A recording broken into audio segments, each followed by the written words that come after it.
All right. Welcome to Edutainment for us. Today we've not been able to do our live streams for the day, but we are going through maybe a video or two.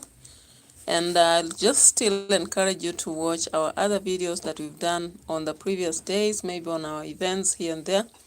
So welcome once more. And let's focus on the political journey of today and yesterday. Of course, yesterday, Kalonzo Musyoka was in Ugunja, and he was able to address people right there. Now, what does this mean? Because it's like politics today, people expect a lot of ruptures, violence, and all that. So, Kate, good evening and welcome in the house. Thank you so much for being top fan number one. I appreciate your presence, and thank you for keeping it real. So, when we look at the politics of Kenya, actually, as someone said the other day, our nation has very funny politics. The politics that are happening, the reason as to why we have a lot of violence running. Thank you. We just started also, so I appreciate your presence. Yeah, the main reason why we have a lot of violence in our politics is because of the interests. Yeah, the interest that people have. Like, it's more of a selfish game, a game where someone has to defend themselves and their stomach and their family. As long as you are able to join politics and make it to have your kids going abroad, studying there, and making it to invest and also get contracts and all that, that's the politics of Kenya currently. And how I wish the voters would be aware. Because someone recently said that the Kenyan politics really are defined by poor voters, and I agree fully with that. Yeah, most voters don't want to be informed about what is happening. And if someone tries to inform them, they feel so bad that they can even attack that person for telling them the truth, right? Yeah, let me check USA politics. Okay. Thank you, Kate. Oluwadidi, welcome. We have Imran. Alaikum salam. Welcome in the house. Thank you so much, all of you, for showing up. Now, let's check on SIFUNA. Actually, SIFUNA has been roaring for ODM, and I don't know whether there's a panic mode or something like that. He decided today to go to Kariobangi and sell his politics, okay? Yeah, so let's check on that. Kate says she's checking on USA politics. Welcome to Kenya, where politics are so loud every day. Something new happens. You cannot avoid, okay? Yeah, so the whole day I was a bit busy. I was unable to connect with whatever is happening, but at least I managed to watch one or two things here and there.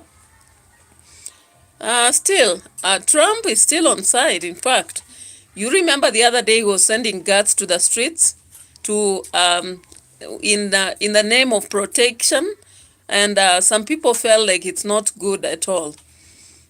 Imran says from Bangladesh, welcome, thank you from Bangladesh. Now let's watch here what happened.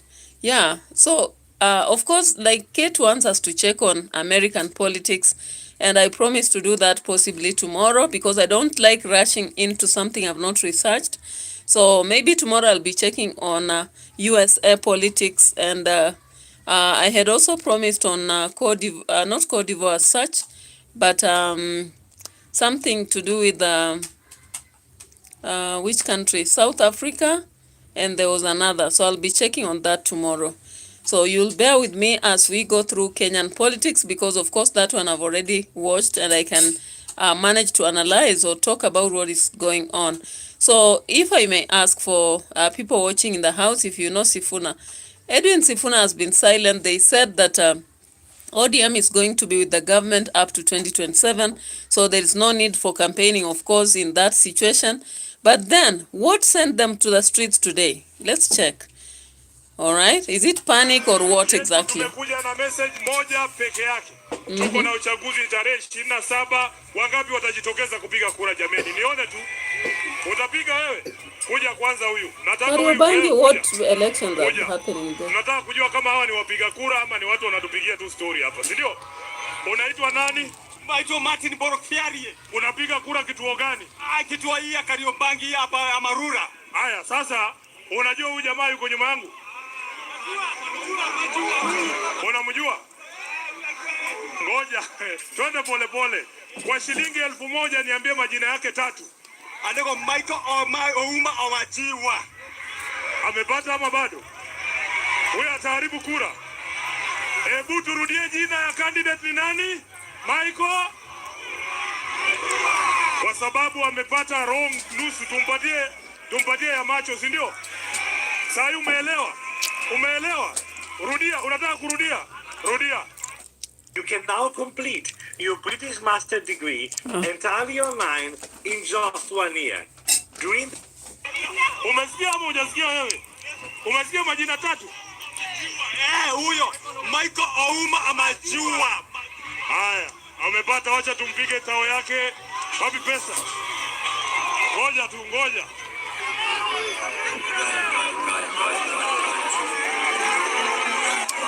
Hii yake wewe. Asante sana. Nani mwingine ako tayari kujibu swali? Mama kuja. Huyo mama akuje. Wewe fungulia huyo mama. Fungulia huyo mama, fungulia huyo mama. Wewe kijana, tunataka nidhamu hapa, tunataka kuongea. All right. So that was SIFUNA for you in Kariobangi. Of course, by-elections are happening in around, is it 50 different places, but we have places where it's MCS, other places is MPs, and then we have other, ranks, So it is actually insinuated, or rather thought, that Edwin SIFUNA, or rather ODM, is in full panic. Now, when you look around the country, the by-election that have been running around, all that has been happening is opposition versus government. That is UDA versus we call it United Movement.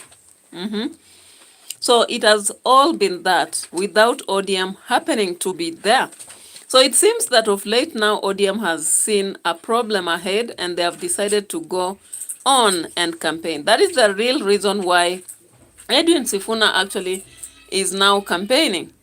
Yeah, but do you still believe that ODM is still a party that is strong enough to shake the government? That's another question that many people are asking. Maybe you can drop a comment based on what you think. Or do you think it's still, currently it's already swallowed up by some other party? That's something we also need to know. Now, I hope that, Amidi Chodori. Okay, welcome from India. Thank you so much for showing up in the house. All right, so let's check on more that SIFUNA had to share. Of course, SIFUNA's way of campaigning, as we saw him again somewhere else, he was trying to check on the names of people in ODM and ask if people know. I think it was in Mombasa, right? During the 20-year celebration. Yeah, so the ODM now is going for a different strategy. If you know the candidate, you are in the party. You don't know the candidate, you are not in the party.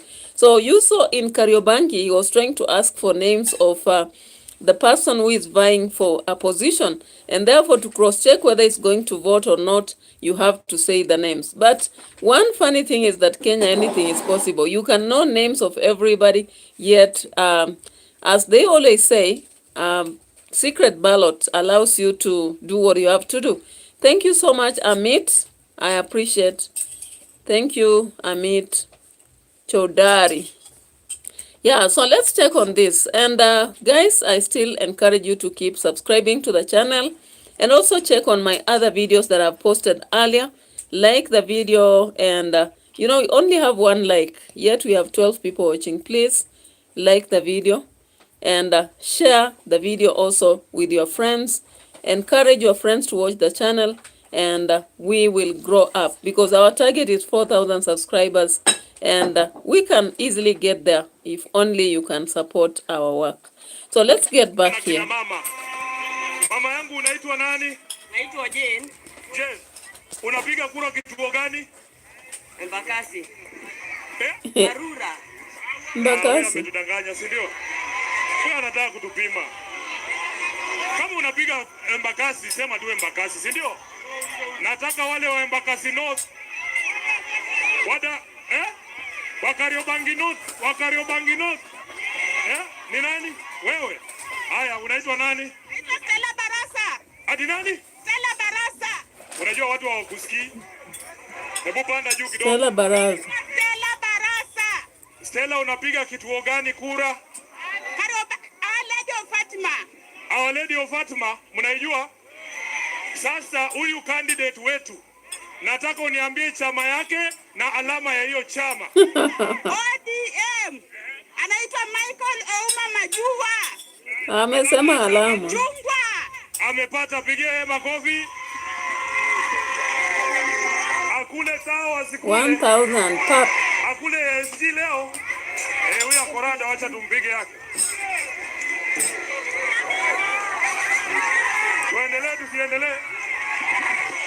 Tusiendelee. Wewe, ako wapi? DJ, uko na mic ingine? Nataka wale watu wako kwa duka huko ndio nataka kuongea nao. Ule mrembo ako na blue huyo. Apelekewe mic.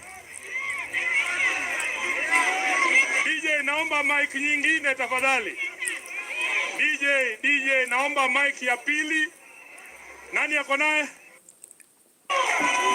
I learned that ChatGPT works best with detailed prompts, but I hate typing them. So instead, I dictate. Hey, the advertisement sometimes very interruptive. All right, so welcome as we continue with our own political analysis right here. Yeah, so I thank you, all of you, for watching, and I encourage you to subscribe to the channel, like the video, and share the videos too. So Amit Chodari says, from now I'm going to attend your discussion on daily basis. Please help me learn speak English. Okay, that's okay. Kate, I'm back. Welcome back, and thank you for being here once more. Yeah, and of course our sessions, we just speak in simple English, and you can learn with time and improve on whatever we are doing. So thank you so much from India, from Bangladesh. Thank you, Kate. Thank you. All right. So the politics of Kenya, actually. ODM. Team Chair. Ndovu niku. Tarehe 20 na ngapi? Chama ni gani? Jina ni gani?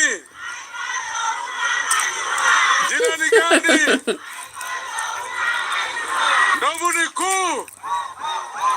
niku. Tarehe 27. Haya. Tumia mic, unaitwa nani? Akot, unapiga kura wapi wewe?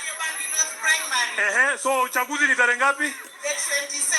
Alafu unapigia nani? Michael Ouma Majua. Wa chama gani? ODM. Alama yake ni nini? Chungwa. Haya, nataka nikuulize swali mboga sana. Kwa shilingi 1500. Nitajie tu wabunge 5 wa ODM wa Nairobi. 5 tu. Wale wewe unajua. SIFUNA. Basaris. Babu Owino. Kajwan.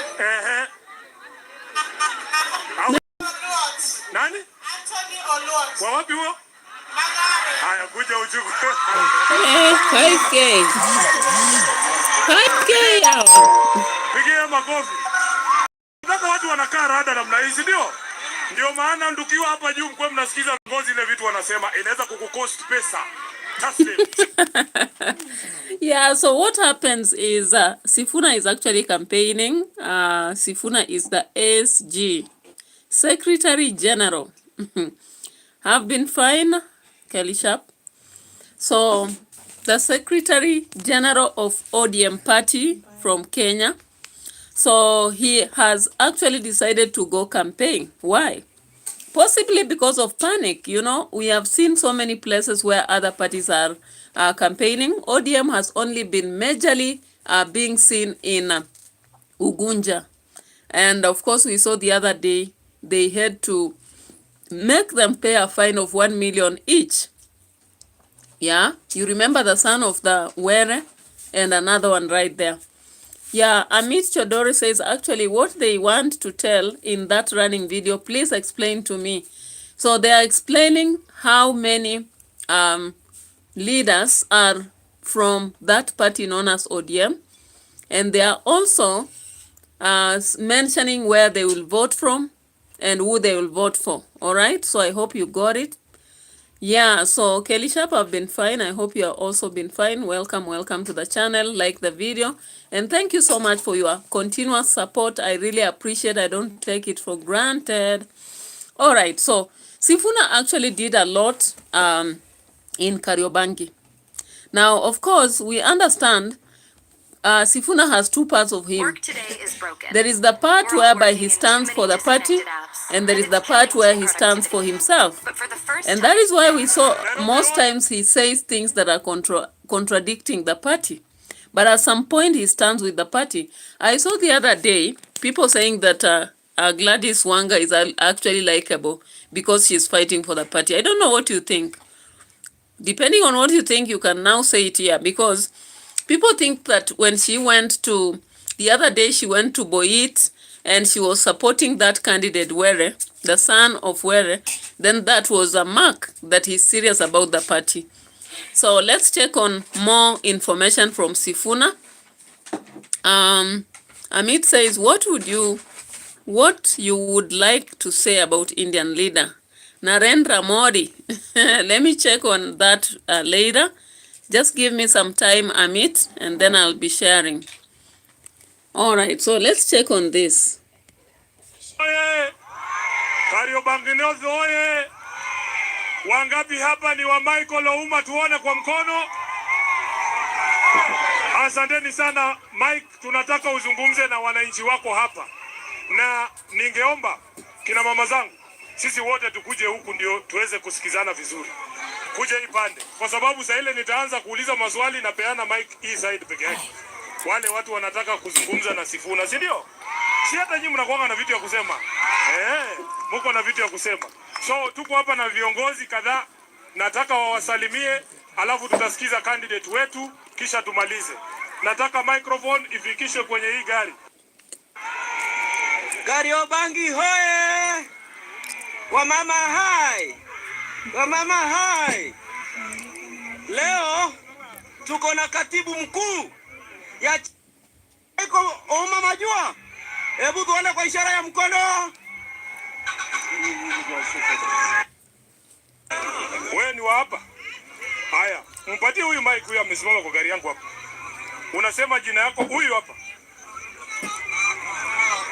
Tulia. We, usiposikiza siwezi kusikiza. Sema bro, unaitwaje? Unapiga kura wapi? Kasha shika, utatema saa ngapi? Masaa yake. So, kura ni tarehe ngapi boss? Karibu nishtuke bwana. Karibu nishtuke ujue siku ya uchaguzi. Haya. Nimesema hapa, ODM iko na wabunge ngapi ndani ya bunge? Wewe tulia, msimwambie, mkimwambia hiyo ni corruption. Peana mic. Peana mic. Chama cha ODM kimekataa ufisadi, si ndio? Chama cha ODM kimekataa ufisadi. Mimi ndio nitachagua. Pea huyo mrembo alikuwa anataka kuongea huyo. Huyo mrembo wako hapo nyuma.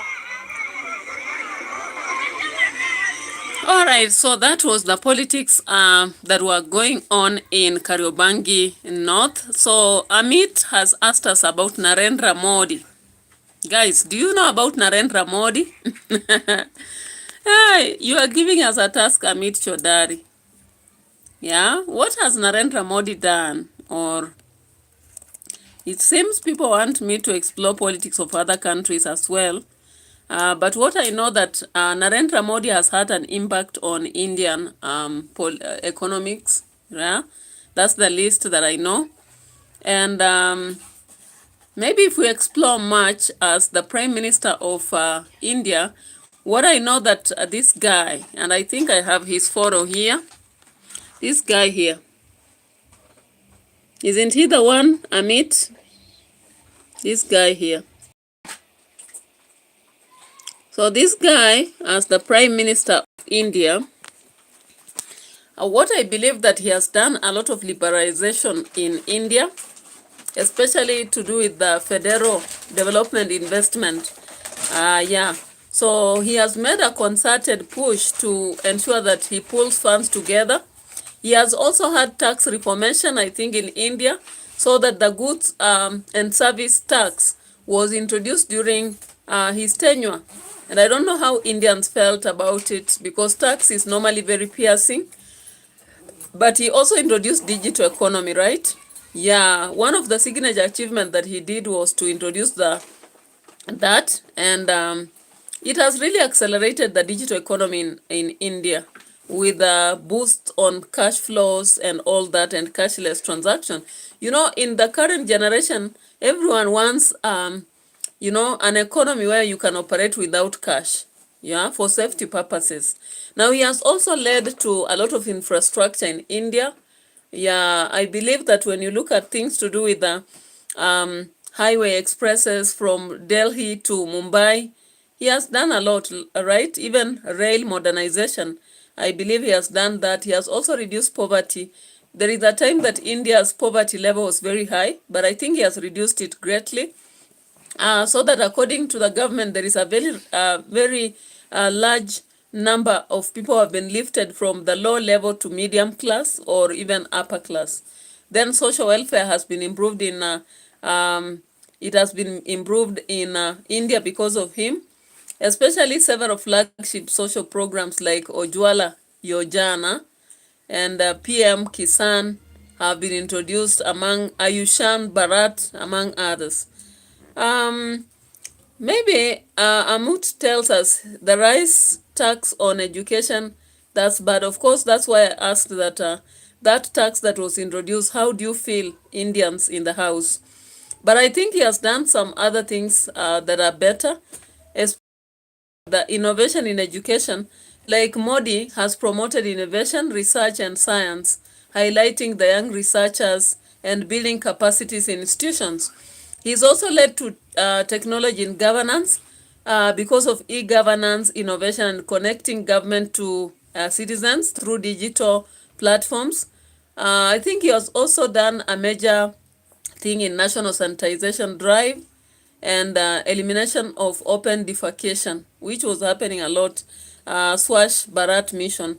I think those are among the things that we can say the Prime Minister of India has done. We'll talk about it another day. Let's come back to the politics of Kenya. And of course, some of this now we get to today. GACHAGUA had to go to Narok, all right? We saw him yesterday leaving Bere and urging the leaders to let him go to Narok and do whatever he has to do before coming back.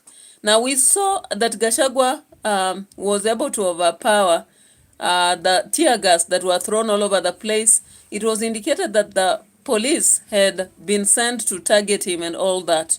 Now, let's check on this before we can proceed. All right, Amit, I wish I had members only kind of video to teach English. I can see people requesting. The other day I saw someone now you are here requesting English. English, the simple thing is that you are supposed to know syllabus, syllables. Then once you know syllables, you go to words. Then now begin to understand the common aspects like greetings, like appreciation, like how to appreciate or say thank you. And then you can improve slowly by listening or communicating to people directly, like relating Indian and English as you learn by. You can also learn through songs, you know. Yeah, you can learn through songs. And also the programs that you like watching, especially if they are children. Yeah, Chacharas, welcome, hello. Thank you. And you can also communicate to Amit and many others who are keeping the channel live. Kelly Sharp, among others, Kate, they are all here. Yeah, welcome in the house. So let's get to Narok and see what happened there. There were a lot of chaos, goons, and tear gases all over the place. And of course, I just suspected this because I remember this boy that was unraveling some undone project went to Narok and he was attacked. So I expected that to happen in Narok. Now let's watch this.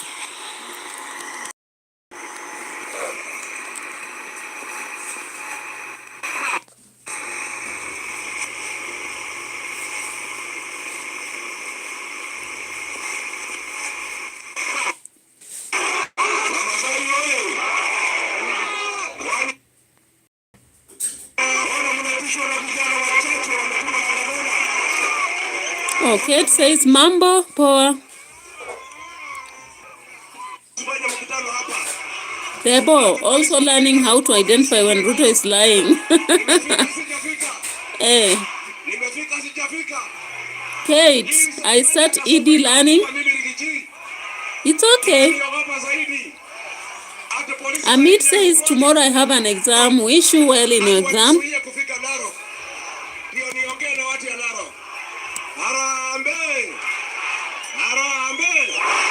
Msiogope, hili vijana wachache. Hiyo vijana ndio ni watu wachache sana. Mudile na hawa vile wanatakikana. Na msiogope. Na msiusue uoga. Mama Zai oye. Narok oye. Maskode oye. Maskode ataidia. Hii ujinga mmefanya leo ndio ikafanya Maskode apite asubuhi. Si ndio? Atapita. Mimi nimeona hii siasa ya kasongo ya ujinga, ya fujo, ya kupiga watu mawe. Ni siasa ambayo imepitwa na wakati. Si ndio? Wangapi wanasema Maskode. Si ndio? Sisi tutauziwa waka kweli. Kura ya watu ya Narok mtafanyia nini? Si kura muko naye? Si mnapigia Maskode? Ona wewe Ole Ntutu na Kasongo mnataka kulazimisha watu ya Narok ati wapigie mtu yenu kura. Kwani kura itapigwa na nguvu? Hey, my goodness. Hey, Gachagua, my goodness. You know, it's so funny how Gachagua actually handles situations. They had blocked his way in Narok. Goons had been sent, and I don't know whether there were enough goons because just some few boys threw stones, people ran around, and within minutes, Gachagua was there addressing them and actually proving that they would win for Maskonde. Yeah, Kate, karibu sana, asante. Kate anasema I start EDA learning. Thank you. Karibu sana. Mkianza kusoma Kiswahili nitaanza specific lessons for that. Na tutakuwa tunasema how are you? Tunasema mambo. Tunasema fine, poa. All right? Kiswahili and Sheng. Tutasoma kabisa. Yeah, Amit Chodari tells us tomorrow is my exam. Okay. Success. We wish you well. Good luck. Amit Chodari says bye. Now I am going to sleep. All right, you need to rest if you have an exam tomorrow, but you can come back and watch our video later. Don't worry, guys. In case we are proceeding with the video and your time is up, you can go sleep, but tomorrow you wake up and watch the video. I still appreciate all the same, okay? Yeah, so don't stress yourself. Life, they say, is for the living, all right? Yeah. So, guys, let's go on with this. And, yeah, I appreciate for the likes. Thank you so much. So I really find just politics is very funny, especially when you find a video like this. I'm telling you, you will laugh until you laugh. Oh, let's see this again.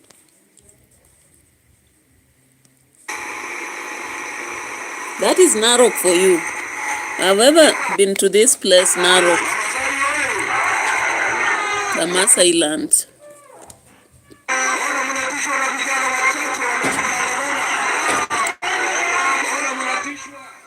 What is this now?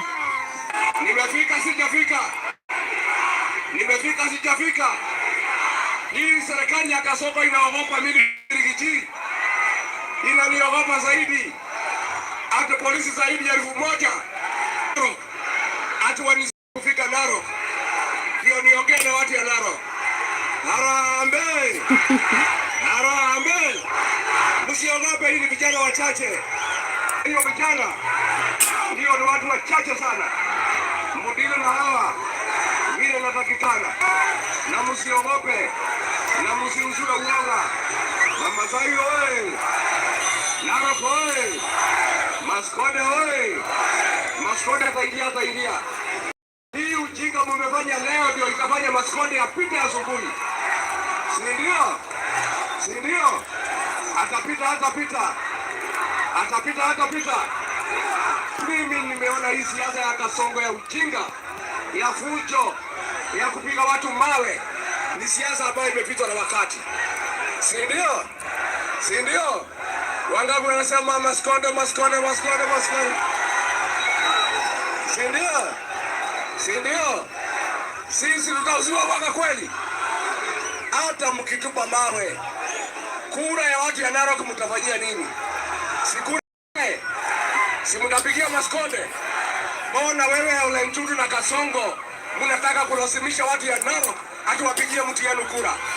Kwani kura itapigwa na nguvu? Harambee. Maskode anatosha atoshi. Aingie asiingie. Hii ujinga Kasongo mko naye. Hiyo itafanya wewe kuwe one time. Si ndio? Harambee. Kasongo ni one time, si one time. Ulentutu ni one time, si one time. Maskode asiingie. Aongea siongee. Wacha tumpatie Maskode nafasi.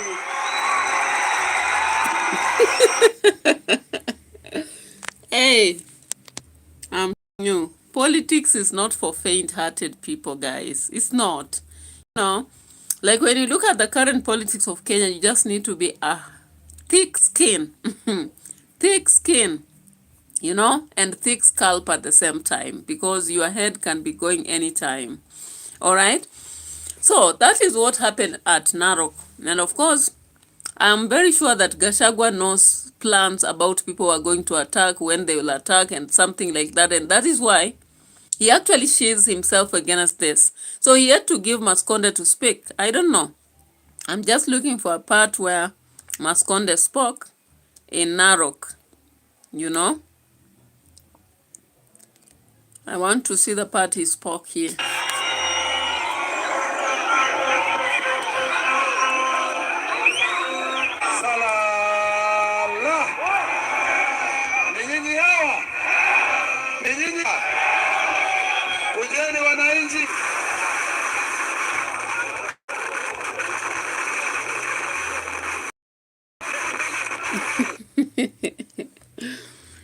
Oh my goodness, that is the politics of Kenya, guys. I'm telling you, very hard politics. If you are faint-hearted, you cannot pull up in this. And I remember, I don't know what happened actually. There is something that happened with the Mutusi. Mwengi Mutusi, do you remember this guy? The guy that led to the impeachment of GACHAGUA. He actually had, he was almost enlivened in Machakos, and his cars were vandalized. I don't know, for whatever reason, Yeah, so let's check on this.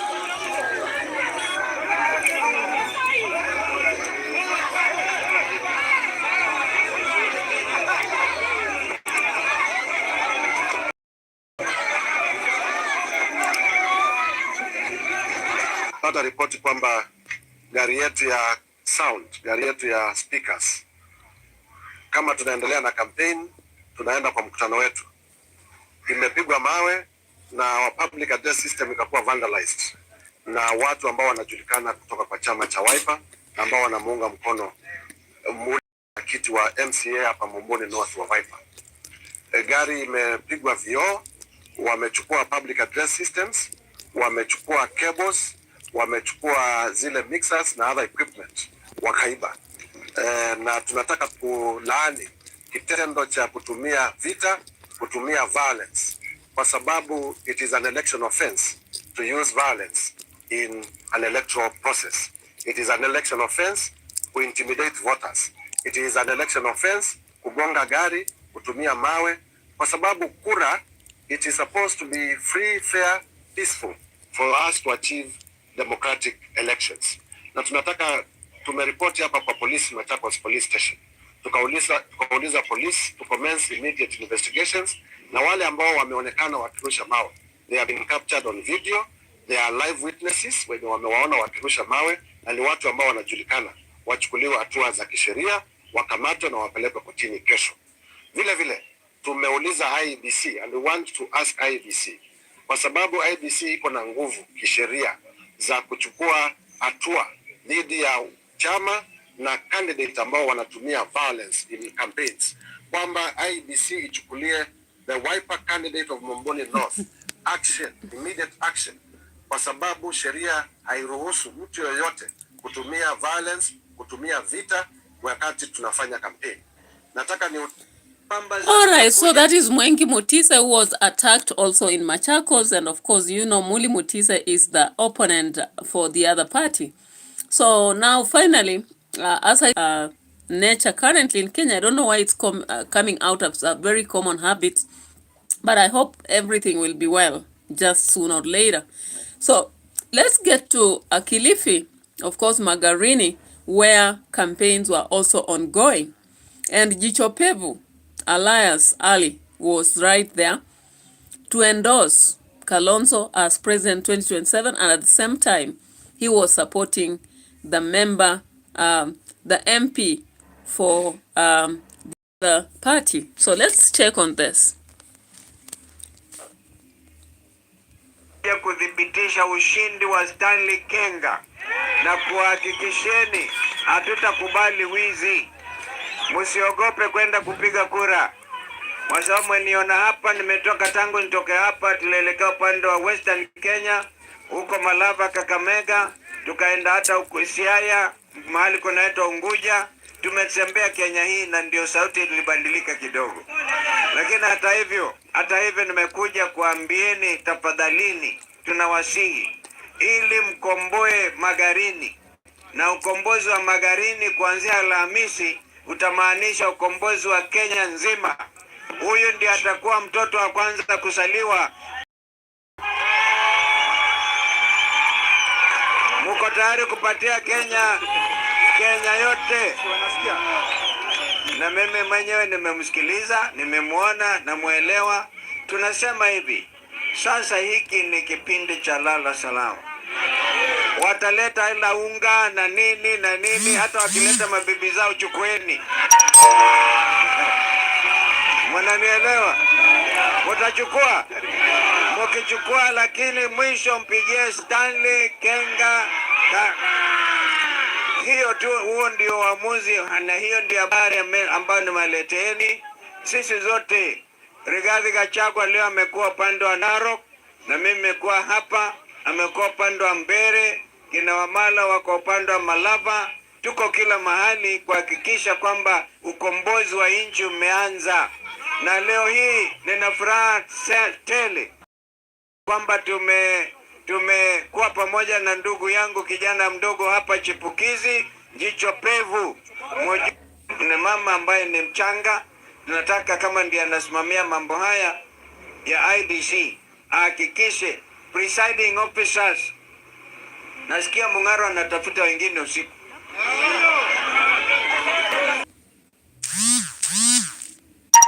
Wawe ni wale vijana chap. Si namna hiyo? Na sio ile chama, kuna jamaa alianzisha chama chap. Ni wewe macho kabisa, muhakikishe mnalinda kura ya Kenga, sababu kilichosababisha kurudiwa kwa kura hii ni wizi wa kura. Kwa hiyo wangapi wanasema tunakemea wizi kabisa, forever. Stop taking meeting notes and let ClickUp AI Note Taker do it for you. It allows you to focus on your meetings, not notes. It captures everything from action items. Unataka kumsikia jicho pevu? Unataka kusikia jicho pevu? Hebu muangalieni tena. Kina Abdusamad kusikia jicho pevu hapo hapa, na kina Joe na kina Mongaro wote wamepata na tumbo joto. Chwani watakuja na pesa, maana pesa zimetolewa za kutosha. Siku ya kupiga kura wakija na hizo pesa zao hazina adabu, hizo pesa ambazo zingejenga hospitali, hizo pesa ambazo zingejenga barabara, hizo pesa ambazo zingefanya usalama, watakuja na hizo pesa kuwahonga. Lakini jicho pevu wanawaambia musikatae, kuleni. Mfanye nini? Kwa sababu ni zile zenyu walikataa kuleta nazo huduma, mkule hizo pesa, si ndio? Lakini ukienda kupiga kura, pigia handsome boy Stanley. Pigia nani? Ashapata jina Stanley. Ukitaka kuongeza jiko ongeza sasa, nishakupa ruksa. Mumpigie kura. Mimi nimekuja hapa, mimi ni mbunge wa UDA. Nisikize vizuri, mimi ni mbunge wa UDA. Huyu alikuwa candidate wa UDA, akaenda kutafuta haki yake. Hakuna mtu alimsaidia mahakamani, aliwakili wake alikuwa Mwenyezi Mungu. Mahakama ikabaini huyu kijana alikuwa ameibiwa kura. Amerudi kwenyu kuwaambia tumeshinda, imebatilishwa. Lakini badala wale wampe certificate, wamemdhulumu mara ya pili. Lakini huyu nimesema ana Mungu na nyinyi wananchi wa Magharini. Mimi nataka hao matajiri wote wanaokuja wakimwaga pesa na kutukana viongozi. Nimemsikia hata Joho ametukana Kalonzo Musyoka. Tuliza boli, mimi ndio saizi yako, tutapambana mimi na wewe. Si mnaona hii mwili kidogo? Hii chuma ya reli baba. Awachane na Kalonzo, awachane na Rigiji, awachane na viongozi, akuje apambane na jeshi ya nchi kavu. Na namwahidi kuanzia Lamu mpaka kwa Lungalunga mpaka Taita, safari hii mimi ndio nitaongoza vita ya jeshi ya nchi kavu, angani na majini. Sasa situkule kiapo. Hapa naona ni kabila yote imejaa, si ndio? Iko Wakikuyu, muko wako wapi? Murega vio. Iko Wagiriama, niongee Kigiriama, niongee. Ile najua tu ni rero si rero. Iko Wakamba hapa, wako Mwesiata, Mwaseo, nineta wakase kuito N ALI na akianga ndiye teleka. Haya, iko Wajaluo, iko Waluya, kabila yote siko hapa. Kenya nzima inawaangalia sasa, nyinyi watu wa Magharini muweze kuweka mambo sawa. Kenya inawaangalia. Safari hii mmewekewa mtoto wa tajiri na maskini. Nyinyi maskini mkiangusha maskini mwenzenu. Yeah, so that was the politics of Magharini. The emphasis that they should vote for this candidate being supported by the united opposition. All right. And of course, you've seen Ali speaking right there among other people. And outside these circles, we had Ndindi Nyoro speaking and addressing the matter of money. He said that the money that is being used in different places for by-election was meant for capitation. Let's listen to this. Is this real? How true is this? Kwa sababu hii lugha tunaongea pekine wanaweza jifanya hawasikii. Let me put it very very clearly. Today I met the principals of day schools in Kiharu this morning. And it is clear that the recent circular that was sent by government to our principals is actually cutting capitation from 22,000 to 12,000 starting January. And the burden for the extra school fees, walimu wetu wakuu wameambiwa wakitengeneza fee structure atuwaongeze mzazi ambaye yako na mtoto day school, wamuongeze school fees ya 9,374 shillings. Na juzi nikaongea hiyo maneno, minister anajaribu kujitetea, minister wa elimu. I want to ask them, Kenya kama uko serikalini, hauwezi jitetea na maneno, unajitetea kwa vitendo. Mambo ya maneno ni ya watu wako nje. Wewe ukiwa serikalini ni kutenda. In this year,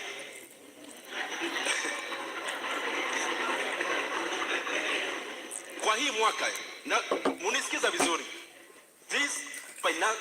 this academic year, ni vile walimu wetu saa zingine hawaongei, wasifutwe kazi. Capitation ambayo hapo awali mashule yetu imekuwa ikipata 22,000. Last academic year, hii ambayo inaisha hii mwaka, mashule zetu zilitumiwa only 11,000 shillings na serikali. Sasa wanadaiwa na suppliers, wanadaiwa na wafanyikazi. Na tukivuka Januari, ati serikali inawaambia vile mlisurvive hiyo mwaka, hata sisi ndio tulisurvive, tuende mbele. Mutaendaje mbele shule ikiwa na madeni? We want to request hawa watu wako serikalini tafadhali. We have seen in today's newspapers that the highest offices in our country, Kenya, they have spent over 81% of their annual budget in the first 3 months alone. Ofisi imekuwa na budget ya 8 billion. Miezi 3 peke yake wameshatumia bilioni 7. Na hiyo pesa ndio inatumika kwa hizi by elections. Hiyo pesa ndio inatumika kuhonga wa Kenya kwa mikutano, and that is the money that is being used for political management. We want to request those who are in government, please, my friends, you cannot continue mismanaging the public. All right, guys, when you listen to that speech, there is sense in it, right? If the government thinks they don't have money, I don't see the sense of actually bribing people for elections. Like, how do you make people queue and give them 200 or 100 shillings, or maybe call people for a meeting and give 10,000 each, the way it was happening in State House, if there is no money? Automatically, if there is no money, there is no money. Okay? Are you getting it? There is no way I can say I don't have money, then I go buy a very good dress, very good shoes, or travel for a holiday, you know? Moment. If I say there's no money, it means there's no money. But unfortunately, in our country, we've been hearing them saying there's no money. Of course, we've seen schools suffering. Most schools actually received their money very late, and even whatever they received was not enough. And for some of us who do some small businesses with schools, we've suffered. We've not been paid, and we are still asking for our money, and we are not sure when we will be paid, okay? The operations of the schools, most principals were talking in meetings, telling even the teachers, I can't pay you because there is no money for BOM teachers, of course. So you see, the very low person at the low level, the grassroots, is suffering just because of the carelessness of some leaders that we have. Now, this happens all over the country. Unfortunately, the poor person has no say in whatever is happening. And sometimes you talk about it, some people are like, keep quiet. Why are you talking about this and all that? You get it? So I don't know. I just don't know. So the politics of the day actually took us also, I wanted us to check on KALONZO Musyoka in Ugunja. And I wonder why some people are becoming so violent while the place like Ugunja was very friendly. You listen to the politicians as they come. Let them sell their politics and they go away. Why attack them? Now let's look at Ugunja. KALONZO Musyoka was very much welcomed there peacefully and had to go away. So let's check on this.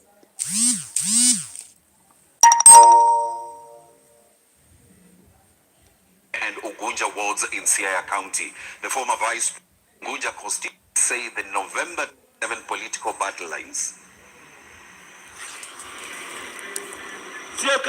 Wiper leader KALONZO Musyoka's decision to personally campaign for his party's candidate for the Ugunja parliamentary seat in the upcoming by-election has seemingly catalyzed the ongoing campaigns in the constituency that is seeking to replace its former Member of Parliament, Opiyo Wandayi, following his appointment as the Energy Cabinet Secretary. Saturday, the opposition leader landed in Siaya County, flanked with other leaders to mobilize support for Engineer Johannes Sorodi, who will be facing other candidates in the November 27th mini poll. Mimi nawapatia Engineer Sorodi. Nione kama mnaweza kurudisha kidole. Mtafanya hivyo? Wangapi anasema watarudisha hiyo kidole hapo? Na yeye akona ni mzee ambaye amesoma engineer, akasomesha university, anajua juu hata mipaka. Hakuna jambo hawezi huyu bwana. Tutakuja kuwaomba msimame na sisi na huyu bwana Sorodi. Wale waliibia baba kura, wao pia wanakuja kuomba kura yenu. Si mnawajua jamani? The party is banking on Sorodi's reputed development track record, particularly in education, access to water and electricity, to clinch the hotly contested seat. At the same time, Kalonzo's presence in Ugunja is being interpreted as a strategic move with an eye on the 2027 general elections. Yenye Siaya muko always nambari moja kwa kutetea demokrasia yetu. Na kwa sababu baba amelala, mimi ni baba mdogo. Mnanikubali? Wangapi anakubali baba mdogo huyo? Wangapi anakubali baba mdogo huyo? Analysts argue that a Wiper win in a region long considered an ODM stronghold would signal the party's increasing influence and could reshape opposition politics. As the campaigns intensify, pundits say the by-election may serve as an early test for Kalonzo's national ambitions ahead of the 2027 general elections, and whether the renewed political momentum will translate to actual electoral gains remains to be seen. Gloria Milimu, KTN. The Kenya African National All right, Union guys, that is a report from KTN. Actually, I like getting information from credible,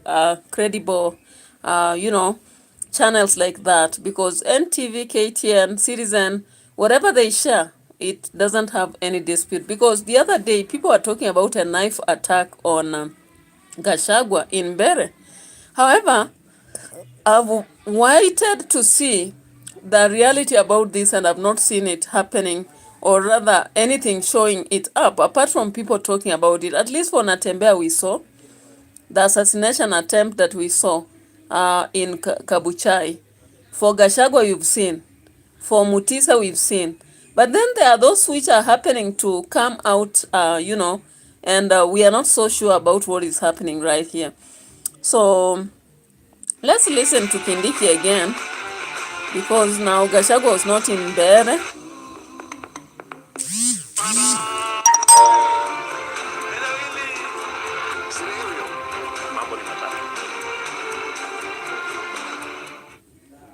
Wait a bit.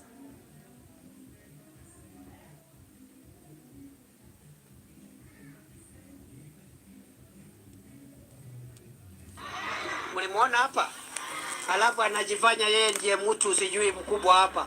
Kama Mwai Kibaki hakuwa na maringo, kama Uhuru Kenyatta hakuwa na maringo, viongozi ambao walitufanyia mambo makubwa. Who are you? Wewe ni nani? Ati mfanyikazi. Mimi nimekuwa mwalimu wa university for over 14 years. Ulikuwa unaipa mahindi ya relief huko. Unaongelesha nani wewe? Mimi nimefunza Kenya na ng'ambo. Wewe ukiiba mahindi ya wananchi ya msaada ya maskini, unaiba ukiwa dio. Niseme nisiseme? Niseme.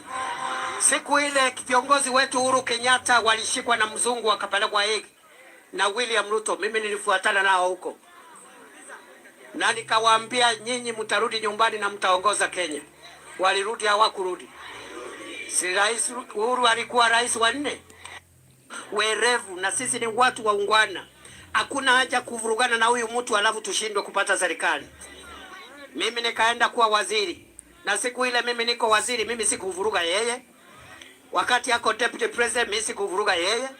Mimi nikaenda kufukuzana na Al-Shabaab. Mimi nikaenda kupigana na bandits huko North Rift. Mimi nikaenda kupigana But in most cases, when Kindiki is... All right, so that is Kindiki for you. What do you think?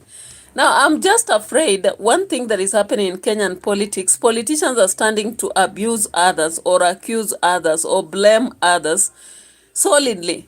But they are not telling us what are they doing for us. What is their plan for our future? You know, that is the worry that I really have most in our country. Okay? Yeah?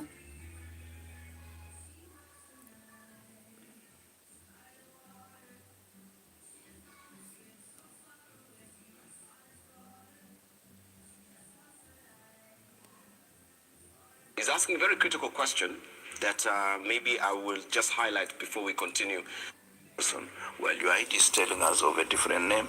You are giving us a new name, which is not reflected in the official document and even the passport. So I feel IBC should have been able to flag out that issue, raise it at that particular time, and ignoring it actually is like many of the things that have been happening, that many people without university education are clear to run for offices of governance. Yes. And this is anomaly that either we make it as illegal that you don't need university education to be a governor. But if it's still in our statutes and we're ignoring it, it is actually making the exception more of the rule than allowing the rule to obtain in such circumstances. This is what I say, lack of clear political hygiene in our country and increasing popularity of bad manners in the field of politics, because we seem to be... Welcome to Trump Golf Villas and Ida. All right, so one thing about Leo Wamudende, of course, his official name in his IDs is known, but he changed it after the saga that happened in the hospital. So there are questions that are rising around his name, and that is actually raising concerns because he's supposed to be disqualified automatically if he's using a different name from what he's normally known for. Yeah. But sometimes in Kenya, it is what it is. Sometimes it is what it is. Yeah.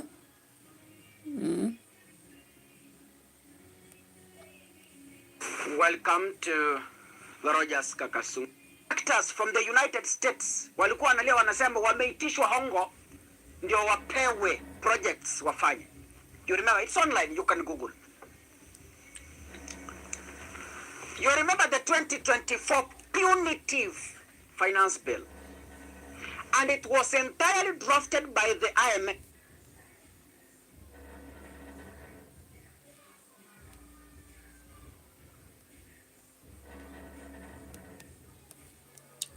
Something I was looking for here. But anyway, I want us to go still to the dramatic end of the campaigns as we close it, because of course we have closed campaigns today. Tomorrow there will be no more campaigns. So I want us to look at something here on how GACHAGUA versus Karis were actually campaigning. Baada ya mwaka moja saa hii ndio umekumbuka Wambere. Na ile zawadi umekuja nao kwa Wambere. Umetafuta ile kitu unaweza waletea Wambere. Umaletea Madende.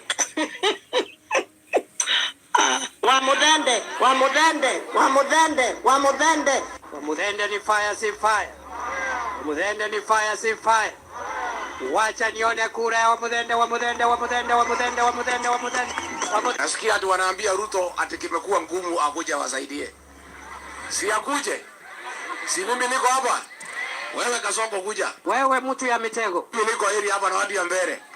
Tuoneshe wewe kivumbi sasa. Hata kama ni madharau wewe Kindiki, ulitafuta kitu naweza hata hapa ukaleta Madende. Lakini sasa ninaona tunaenda kukua watu kulalifadi. Mimi na unasunguka hapa ukiniita sijui soprano. Sijui Kasongo. Sijui soprano. Ukitaka nitakuvua nguo. Tusitishwe sisi. Tusitishwe. Unasema tubadilishe Kenya ama ikae tu hivi? Bana tuma mfanyikazi, wewe Kasongo kuja mwenyewe. I'm telling you. Waendelea na hiyo kierere. Mimi nitakuvua nguo. Sisi amevaa ngozi ya nini? Amevalia ngozi ya kondo.